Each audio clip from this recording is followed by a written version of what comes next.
From Leon Solent, where glamour is the exception to the rule, we go to London Airport, where there's always an abundance of it, and where even the typically English weather doesn't seem so depressing after a welcoming smile from air hostesses like lovely Margaret Sheffield.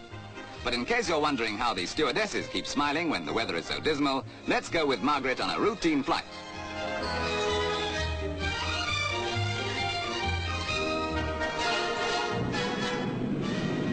A rain-swept London one day, and the next, the sun-drenched islands of the West Indies with their incomparably lovely landscapes. This, then, is Trinidad. But captivating though it is in its own right, for 2 days in the year, this serenity is transformed into a vivid blaze of colour by the annual carnival, which, although not an official holiday, plays such a great part in the lives of the people that the rest of the year is spent preparing for it.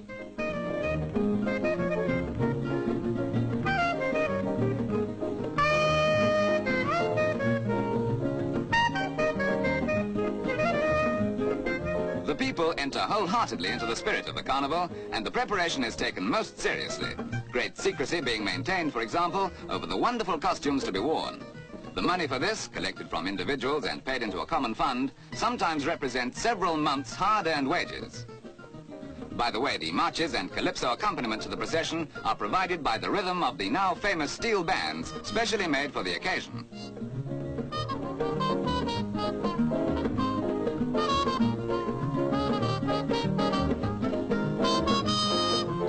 The festival has its roots in the 16th century, but has of course developed considerably in size and ingenuity, and in recent years has become a feature of Trinidad. Inhabitants of the neighboring islands, as well as tourists from the United States, flying over especially for the carnival. A short journey that would once have taken several weeks, now cut by jet power to only a few hours.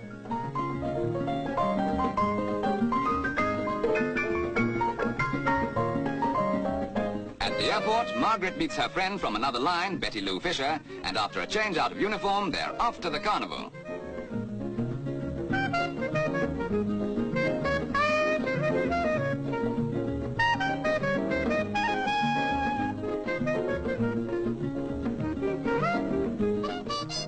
About 50,000 people, divided into sections known as bands, each with its own picturesque name like Brazilian Bandits and Crazy Man Crazy, take part.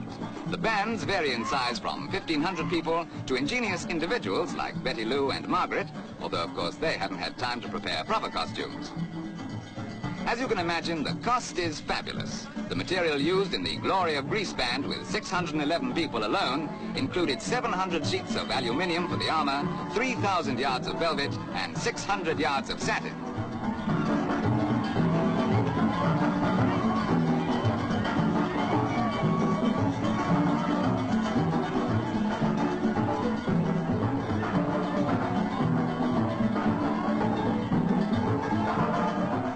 Prizes are awarded for the most original and attractive outfits. Incidentally, even the most tremendous contraptions worn on the head are still called hats. But the expenses and effort that go into these fantasies are far more than the prize value. Another astonishing thing is that no matter what the cost, costumes and figures are not used again. It is, in fact, a year's work for 2 days.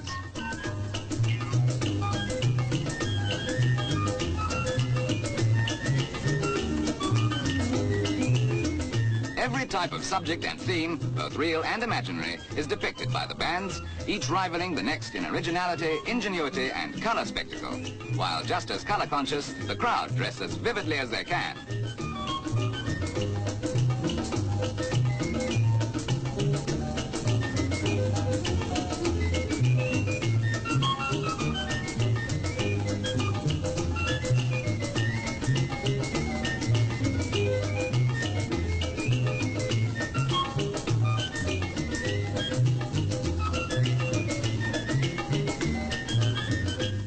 Incidentally, as a matter of interest, steel bands introduced after the war were banned at one time because of the number of vehicles that were being robbed of bumper bars and other useful parts. Fortunately, today they're not, and for mile after mile, the procession takes 4 hours to pass a given point, these happy people dance on to their intoxicating rhythm.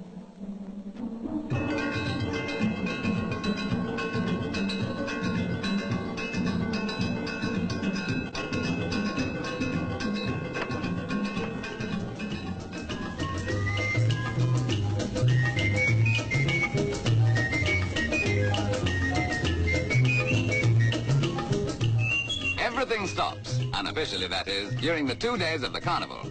Shops close and workers take time off to watch, or when possible, take part in the long-awaited festival. For at this time, personal interests are forgotten. Everyone gives their all for the privilege of sharing this experience.